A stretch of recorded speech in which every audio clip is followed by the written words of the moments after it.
A kind waitress paid for an old man's coffee, never knowing he was a billionaire looking. Hello everyone. Before we begin today's story, I have a small favor to ask. Please hit subscribe and turn on the notification bell so you never miss our channel's new videos. It's quick, free, and the best way to support us in bringing you more dramatic stories. Your support means the world to us. Where are you watching from? Drop your city or country in the comments below. Thank you very much. Now, let's get back to our main character. The smell of roasted coffee beans filled the tiny diner on 8th Avenue, where Lucy wiped down the counter for what felt like the 100th time that morning. It was barely 8 a.m., and the line of regulars was already thinning. The rain outside blurred the glass, turning the city into streaks of silver and gray. Lucy brushed a strand of hair from her cheek, her apron still damp from the rush earlier. She was tired, but quitting wasn't an option. Her mom's medical bills waited at home like silent judges. The bell above the door jingled softly. An old man shuffled in, his coat soaked through, his hat trembling in his hand. He moved slowly toward the counter, his eyes kind but distant, like someone carrying too many years. "Good morning," Lucy greeted with her usual brightness, though her voice cracked a little from fatigue. "Coffee today?" He smiled faintly. "If I could, dear, but I seem to have left my wallet somewhere. I'll just sit for a bit to warm up." She hesitated. Company policy was clear: no payment, no service, but something about the man's frail hands, the way he rubbed them together for warmth, made her heart twist. Without thinking, she filled a mug, set it gently in front of him and said, "Don't worry about it, it's on me." He blinked, startled. "You don't have to." "I know," she interrupted softly. "But you look like you could use a warm cup more than the register could use a few dollars." The old man's eyes softened as he wrapped his fingers around the steaming mug. "Kindness like that," he murmured, "you don't see much anymore?" Lucy shrugged, trying to hide the sudden lump in her throat. "Maybe that's why it's worth keeping alive." She turned away before he could see the tears welling in her eyes, pretending to refill sugar jars while he sipped quietly. A few minutes later, when she looked back, the stool was empty. The only thing left was the half-full cup and a folded napkin under it. Curious, she picked it up. On it, written in tidy cursive, were 5 simple words. Asterisk kindness never goes unnoticed. Asterisk. She smiled faintly, tucking the napkin into her apron pocket. It felt silly, but somehow that note warmed her more than any paycheck ever had. Outside, the rain began to ease, sunlight breaking through the gray like a quiet promise. Lucy didn't know that the man she'd just served wasn't just any customer, and that this small act, born out of nothing but decency, would soon rewrite the course of her life. The rain had stopped by noon, leaving the sky pale and quiet above the diner's sign. Lucy worked through the rest of her shift like nothing had happened, but her mind kept drifting back to the old man and the napkin he left behind. Kindness never goes unnoticed. The words lingered in her pocket and in her heart. That night, she walked home through puddles that reflected the city lights like tiny pieces of broken glass. Her shoes squished with every step, her uniform damp from the long day. At the corner grocery, she counted her tips: $26.40. Not much, but enough to pick up bread, a carton of milk, and her mother's favorite instant soup. When she reached the small apartment she shared with her mother, the hallway smelled of cleaning detergent and old paint. Inside, the television hummed quietly. "You are late again, honey," her mother called from the couch. Lucy smiled, dropping her bag on the counter. Double shift. The new guy quit after 2 days. Her mother's laugh was soft but tired. The woman's face was pale from months of dialysis, her hands trembling slightly as she adjusted the blanket on her knees. Lucy bent to kiss her forehead. "I brought your favorite, chicken noodle. You are too good to me," her mother said, eyes glassy.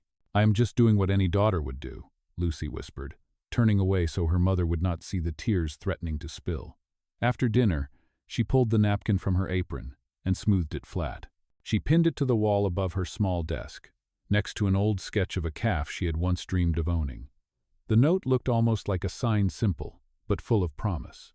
The next few days passed quietly. Morning rush, late lunches, endless refills. The old man never returned. Lucy began to wonder if maybe he had just been passing through, a kind ghost reminding her that decency still mattered, until Friday. That morning, the diner buzzed louder than usual. A camera crew had set up near the windows, cables snaking across the floor. Mr. Grayson, the owner, was adjusting his tie nervously. "Some foundation called earlier," he whispered to Lucy. They are doing a piece about local businesses. Keep your apron clean and your mouth shut." She nodded, confused but compliant. An hour later, a black car pulled up outside. A tall man in a tailored gray suit stepped out, surrounded by two assistants. His hair was neatly combed, his posture commanding but calm. The crew straightened instantly, cameras rolling. Lucy froze behind the counter as the man walked in. He turned and she almost dropped the coffee pot. It was him. The same soft eyes, the same calm smile, but no worn coat or trembling hands. The old man she had helped was now standing in front of her, looking every bit the billionaire his posture suggested. "Good morning," he said gently. "Lucy, is it?" Her name on his lips sent a shiver through her. "Yes, sir," she stammered.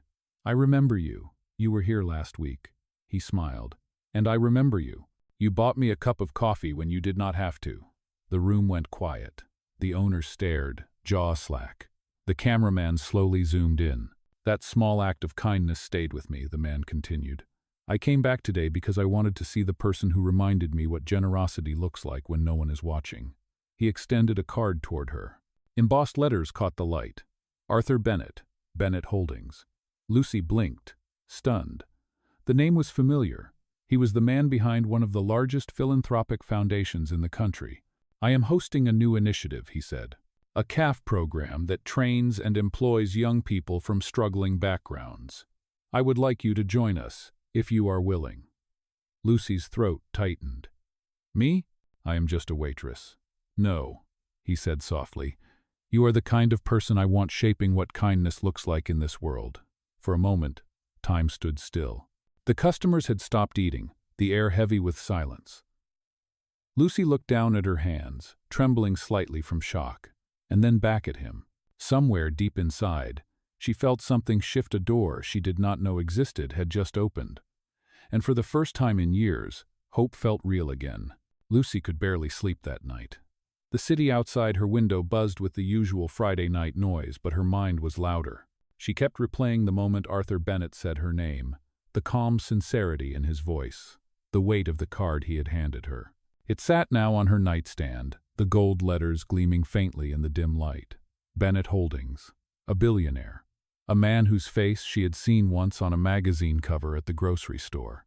And he wanted her to join his program. Every rational part of her told her it was impossible. Maybe he had made a mistake. Maybe he said it out of politeness for the cameras. But another part, the part that still believed in small miracles, whispered, what if he meant it? The next morning she woke early, the card still on her bedside table. Her mother was already awake, sitting by the window. "You look like you did not sleep," her mother said, smiling gently. Lucy hesitated, then told her everything: the old man, the napkin, the reveal, the offer. Her mother's eyes filled with tears. "Maybe this is your moment, honey. You gave kindness without expecting anything. Now it is coming back to you." Lucy smiled weakly, unsure whether to believe it. She pressed her mother's hand. "I will call and see what happens." Her fingers trembled slightly as she dialed the number on the card. The voice that answered was crisp, polite. "Mr. Bennett's office, how may I help you?" Lucy explained who she was, expecting confusion or dismissal. Instead, the assistant replied, "Yes, Miss Hart, Mr. Bennett mentioned you. We would love for you to visit our foundation on Monday morning." When she hung up, her breath caught. It was real. Monday morning came too fast. The foundation headquarters sat in a glass building downtown, sunlight spilling through its tall windows. Lucy stood outside, in her best dress, her only good dress, a simple navy one she had patched twice. Her stomach fluttered as she stepped through the doors. The lobby gleamed with marble floors and quiet elegance. A receptionist greeted her kindly and led her upstairs. Arthur was waiting in an office filled with books and photographs. "Lucy," he said, rising to shake her hand, "I am glad you came." "Thank you, Mr. Bennett," she said, her voice small but steady. "Please, call me Arthur," he smiled. "I remember what it felt like to stand where you are. Nervous, wondering if you belong. Let me tell you something you do." She blinked, unsure what to say. He gestured for her to sit. "When I was your age, I worked as a dishwasher in a diner very much like yours. One morning, a woman paid for my breakfast when I could not afford it. She never knew what that meant to me. That moment shaped everything I built. You reminded me of that day." His words settled in her chest like a warm light. Arthur explained the foundation's CAF program, a project creating spaces where young people could train, learn business skills, and rebuild their lives. "I want you to start as a team member," he said. "But I see leadership in you, Lucy. You have empathy, something money cannot buy." She felt her throat tighten. "I do not have a degree or experience with business." He shook his head. "You have something better, heart." For the first time, she let herself smile fully. As the meeting ended, Arthur walked her to the elevator. "One more thing," he said, slipping a small envelope into her hand. "Your first week's advance. Consider it an investment in what you will become." On the ride home, Lucy opened the envelope and froze. Inside was a check with more zeros than she had ever seen, and a folded note written in the same handwriting as the napkin. "Kindness never goes unnoticed." Tears filled her eyes. She pressed the paper to her chest and whispered, "Thank you." Outside, the city glowed gold in the late afternoon Sunday. For the first time in a long while, Lucy felt that maybe, just maybe, her life was finally turning toward the light. Lucy's first week at the Bennett Foundation CAF felt like stepping into another world. The building buzzed with energy, young people learning, laughing, experimenting with recipes, and designing menus that carried stories instead of prices. Each day started with the sound of grinders humming, the rich aroma of roasted beans filling the air, and Lucy's heart swelling with something she had not felt in years belonging. Arthur checked in occasionally, not as a boss, but as a mentor. He never gave direct orders. He asked questions that made her think. "What does kindness look like when no one is watching?" he once asked during a team meeting. The others looked confused, but Lucy smiled, remembering that rainy morning at the diner. She quietly replied, "It looks like a cup of coffee that does not need a receipt." Arthur caught her gaze and nodded with pride. By the end of the week, Lucy had become the quiet glue of the team. She stayed late to clean, helped new trainees with the espresso machine, and started writing notes of encouragement she would leave under their cups. "You matter, keep going. One good act changes everything." What she did not know was that Arthur noticed everything. On Friday afternoon, he stopped by the CAF unannounced. The staff straightened, pretending not to be nervous. Lucy was wiping the counter when he approached. "You run this place like you have been doing it for years," he said. "I just try to make everyone feel seen," she replied, slightly embarrassed. He smiled warmly. "That is exactly what leadership is." He gestured toward the back office. "I want to show you something." Inside, a vision board covered the wall: sketches, notes, plans for expansion. "We are opening 3 new locations next spring," Arthur explained, "and I want you to help me train the teams." Lucy blinked. "Me? But I have only been here a week." "Exactly," he said. "And in a week you reminded everyone why this place exists." Before she could respond, another voice cut in. It was Melissa, a senior manager who had been with the foundation for years. "Arthur, with all due respect, she is new. We cannot just hand her responsibility like that."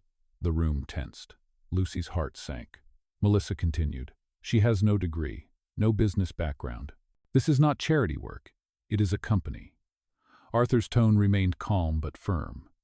"And yet, the foundation is built on charity, Melissa, on giving people a chance."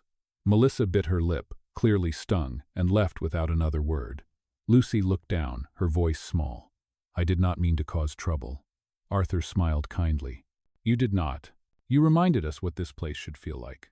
Over the next few weeks, Lucy worked harder than ever, shadowing the managers, learning spreadsheets, and memorizing every supplier contact. She made mistakes spilling coffee on inventory forms, misplacing an invoice, but she never stopped trying. Some coworkers whispered that she was the boss's favorite, but others saw what Arthur saw: a woman turning hardship into purpose. One evening, as she was locking up, she found a small package on the counter. Inside was a notebook embossed with her name. On the first page, Arthur had written, "Every great CAF begins with 1 cup of courage. Keep brewing." She smiled through tears, clutching it close. But outside, through the glass window, Melissa stood watching with a hard expression, her phone in hand. That night, Lucy walked home unaware that envy had already started to brew in someone else's heart. For the first time since her father's passing, she felt truly hopeful, and for the first time since her mother's illness, she allowed herself to dream again. The following Monday, Lucy arrived early to the CAF, the city still wrapped in morning fog. She wanted to start strong after Arthur's vote of confidence, but a strange tension lingered in the air. Melissa avoided eye contact, her smile tight and forced. The rest of the staff whispered in corners, glancing toward Lucy as if waiting for something to happen. Lucy tried to ignore it, focusing on the warmth of the espresso machine, the hiss of steam, the comforting rhythm of her work. Around mid-morning, Arthur called a brief team meeting to announce a major event. Bennett Foundation would be hosting a charity showcase next week, with media coverage and potential donors attending. "It is an opportunity to show what this CAF stands for," he said, looking proudly around. "Lucy will coordinate with me on preparation." The room fell silent. Melissa's eyes flicked toward Lucy, her jaw tightening. After the meeting, Lucy stayed behind to take notes, unaware of the storm brewing quietly behind polite smiles. Over the next few days, she worked late, organizing schedules, designing displays, and writing small thank you cards for guests. She wanted everything to be perfect. But one night, while printing event documents in the back office, she noticed something odd: an order form for supplies showing inflated prices, with Melissa's signature on it. Her stomach turned. Lucy knew what it meant. Someone was pocketing extra money. She hesitated, unsure what to do. Should she tell Arthur and risk sounding like she was accusing a senior manager, or keep quiet and mind her own business? That night, she sat on the edge of her bed, the city lights flickering through the curtains. Her mother's voice echoed softly in her mind. Doing right is not always easy, but it is always right. The next morning, Lucy walked into Arthur's office, heart pounding. "There is something you should see," she said, handing him the document. He studied it in silence, his face unreadable. "Are you certain about this?" he asked finally. "Yes, sir. I double-checked the invoices." Arthur sighed deeply. "Thank you for bringing this to me, Lucy. Leave it with me." She nodded and returned to the CAF, feeling both relieved and terrified. That afternoon, Melissa cornered her by the stockroom door. "You have no idea who you are dealing with," she hissed, her voice low. "You think you can just walk in here and play hero? You are nothing but a charity case." Lucy stood frozen, her pulse hammering in her ears. "I did what was right," she said quietly. Melissa laughed coldly and walked away. The rest of the day passed in uneasy silence. That evening, as Lucy finished cleaning tables, Arthur walked in, his expression serious. "Lucy," he said gently, "I spoke to the board. Your report was correct. Melissa has been removed from her position. It was not easy, but integrity must come first." Lucy's eyes widened. "I did not mean to cause trouble." "You did not," he replied. "You protected the heart of this place." He paused, then smiled faintly. "You remind me of someone I once knew, a woman who believed kindness could change the world." She blinked back tears. "Thank you, Arthur." "No," he said, placing a hand over his chest. "Thank you." As he turned to leave, Lucy felt a mix of relief and guilt. She had done the right thing, but at a cost. Later that night, as she locked up the CAF, she glanced at the framed napkin Arthur had hung on the wall earlier that day. "Kindness never goes unnoticed." The same words from that first rainy morning. She smiled softly. The CAF was quiet, lights dimmed, but something inside her glowed bright, a quiet courage that no one could take away. What she did not know was that this small act of honesty would soon lead to a change even she could not imagine. The days following Melissa's dismissal were quiet, almost too quiet. Lucy noticed the tension fading from the CAF, replaced by a strange calm.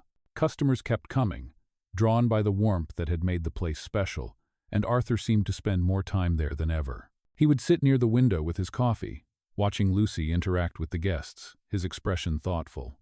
One afternoon, after closing time, he called her to join him. The sun was setting, painting the CAF in soft amber light. "Sit with me, Lucy," he said, motioning to the booth across from him. She wiped her hands nervously on her apron and sat down. "You have handled everything with grace," he said quietly. "What you did for this foundation, and for Melissa, even when it hurt, you did it with integrity. That is rare." Lucy smiled faintly. "I just did what I thought was right. And that," he said, "is exactly what this place needs." He reached into his coat pocket and pulled out a small velvet box. For a second, Lucy's breath caught, thinking it was jewelry. But when he opened it, she saw a key. "This," Arthur said, "is to our new training center. I want you to manage it. You will mentor others the same way you have led here with kindness." Lucy's eyes widened. "Me? Are you sure?" He smiled. "There is no one else I trust more." She held the key in her trembling hand, overcome with gratitude. "I will not let you down." "You already have not," he replied softly. Over the next few weeks, Lucy threw herself into preparing the new center. It was a small space near the riverfront, filled with sunlight and the scent of fresh wood. She designed every detail, from the welcoming wall that read "Kindness begins here," to the cozy corner where trainees could share stories. Her life felt full, and for once, she was not just surviving, she was building something that mattered. But as her responsibilities grew, so did her exhaustion. Between caring for her mother and managing the calf, she often worked late into the night. One evening, Arthur stopped by unannounced and found her dozing over a pile of paperwork. "Lucy," he said gently, placing a hand on her shoulder. She startled awake. "I am sorry. I must have." "You need to rest," he said firmly. "You cannot pour from an empty cup." She laughed weakly. "You sound like my mother."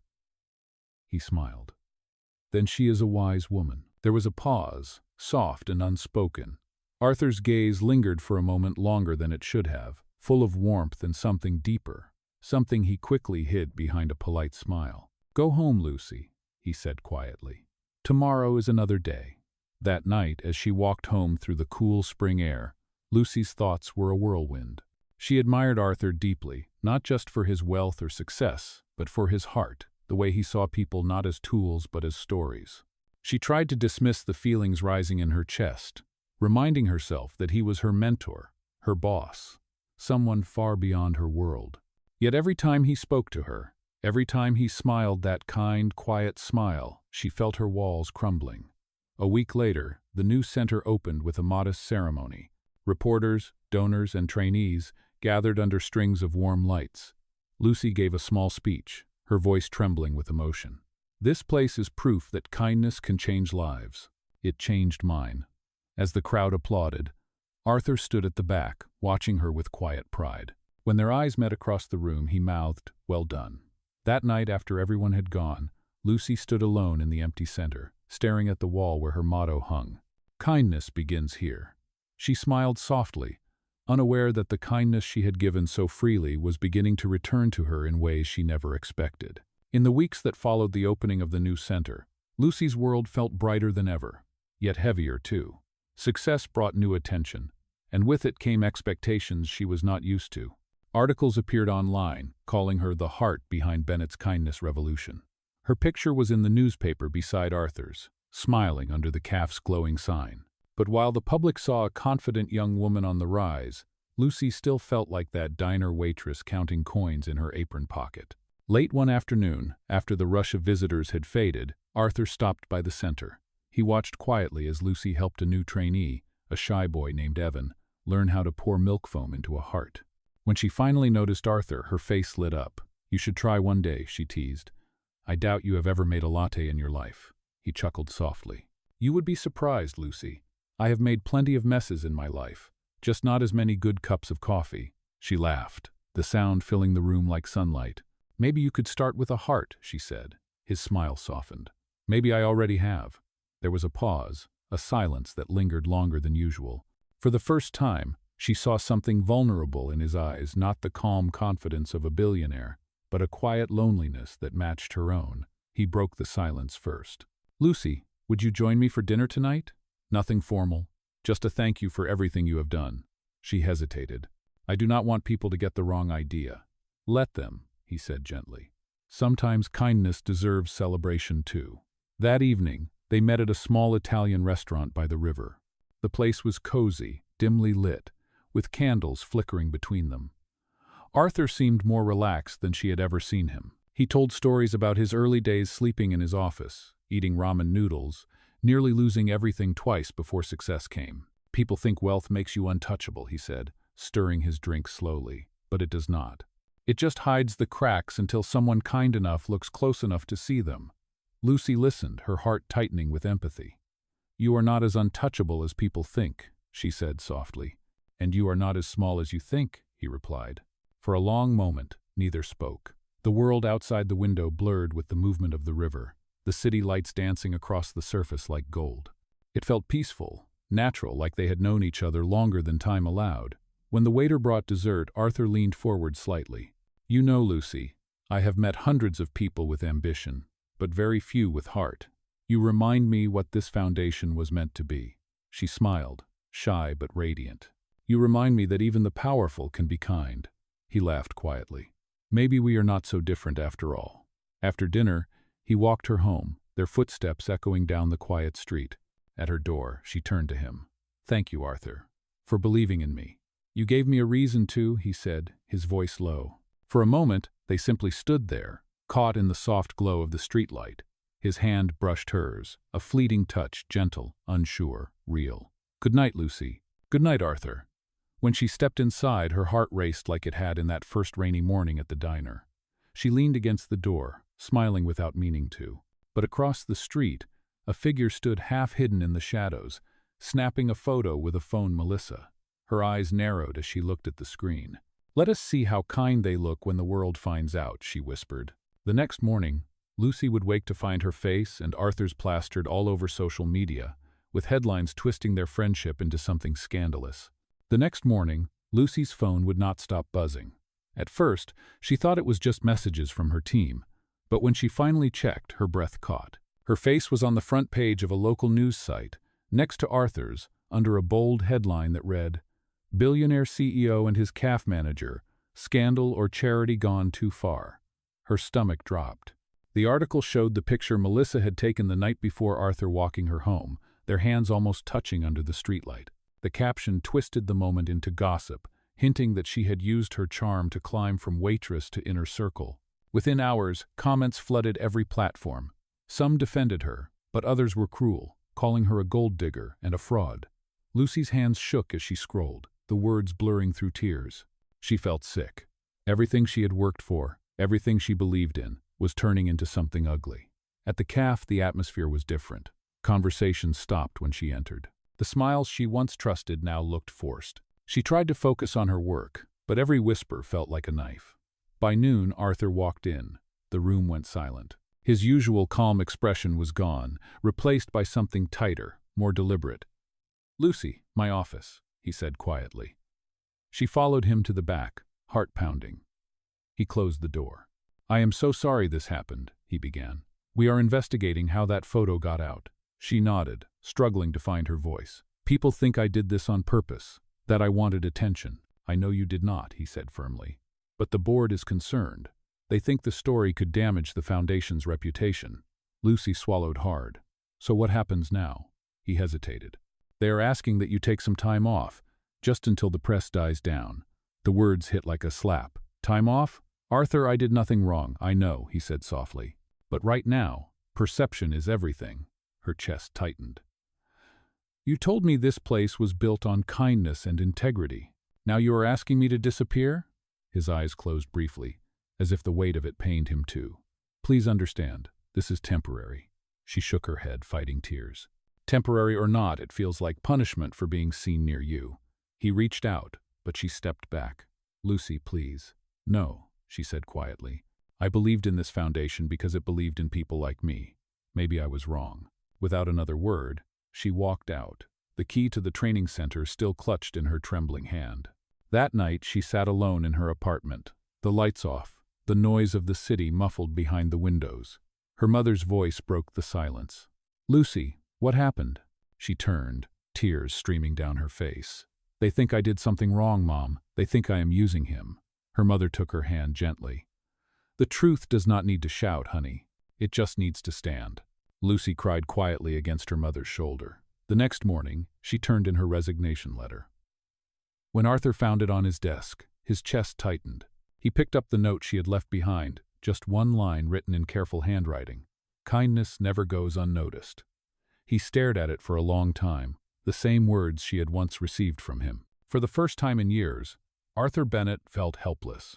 Outside, the foundation's logo gleamed in the morning light, but inside, something precious had been lost. The world might believe the headlines, but he knew the truth. He had failed to protect the one person who had reminded him what kindness truly meant. Weeks passed, and the world moved on to another story. But for Lucy, the silence that followed was heavier than any noise. Without the calf, her days felt empty. She took small catering jobs to pay the bills, but every time she walked past the Bennett Foundation's banner hanging across the street, her heart tightened. The training center she had poured her soul into now stood behind glass doors she could no longer open. One rainy afternoon, she found herself back at the diner where everything began. The same smell of roasted beans, the same worn counter, the same old napkin she had pinned above the register when she worked there. She ordered a coffee and sat alone, staring at the steam swirling from the cup. A voice behind her said softly, "Still paying for strangers' coffee?" She turned, heart skipping a beat. Arthur stood there, rain glistening on his coat, his eyes tired but kind. For a moment, she could not speak. "Arthur, what are you doing here?" "Looking for you," he said simply, sitting across from her. "I owe you an apology." She frowned. "You do not owe me anything." "Yes, I do," he said quietly. "I built a foundation on the idea that kindness could change the world, and when it mattered most, I let fear and reputation silence me. I failed you." She looked down, stirring her coffee. "You did what you had to do. The world does not understand people like us." "Maybe not," he said, "but I do." He reached into his coat and pulled out a familiar napkin, now framed beneath glass. Her breath caught. "You kept it? You wrote it," he said with a small smile. "Your words reminded me what I forgot, that kindness is not something you protect, it is something you practice, even when it costs you." He slid an envelope across the table. Inside was a letter on foundation stationery. She scanned the first few lines, her eyes widening. "Arthur, this is an official reinstatement," he said. "Not just as manager, but as director of community projects. The board finally realized that the person they tried to silence is the very heart of this foundation." Tears welled in her eyes. "I do not know what to say." "Say you will come back," he said softly. "We need you, Lucy. I need you." Her hand trembled as she placed the napkin down and looked at him. "Only if we do it right this time. No secrets, no headlines, just kindness." He smiled, relief washing over his face. "That is the only way I know how to start again." A week later, the cafe reopened with a quiet event. No cameras, no press, just the people who believed. Arthur stood beside Lucy as she cut the ribbon, the crowd cheering softly. On the wall behind them, framed above the counter, hung the napkin that had started it all. Kindness never goes unnoticed. As the guests mingled, Arthur leaned close and whispered, "You know, Lucy, this all began because you bought an old man a cup of coffee." She laughed, wiping a tear from her cheek. "And you turned it into a life I never dared to dream." He smiled. "Maybe we both learned something. Money builds walls, but kindness builds bridges." That evening, after the last guest had left, Lucy walked to the window, watching the city lights reflect off the rain-slicked streets. Arthur joined her, standing quietly by her side. "You once told me kindness begins with a cup of coffee," he said. "I think it ends there too when it comes full circle." She turned to him, smiling softly. "Then let us keep it brewing." As the lights dimmed, the sound of rain against the glass faded into quiet peace. The world outside was still full of noise, but in that little cafe, kindness had found its way home again.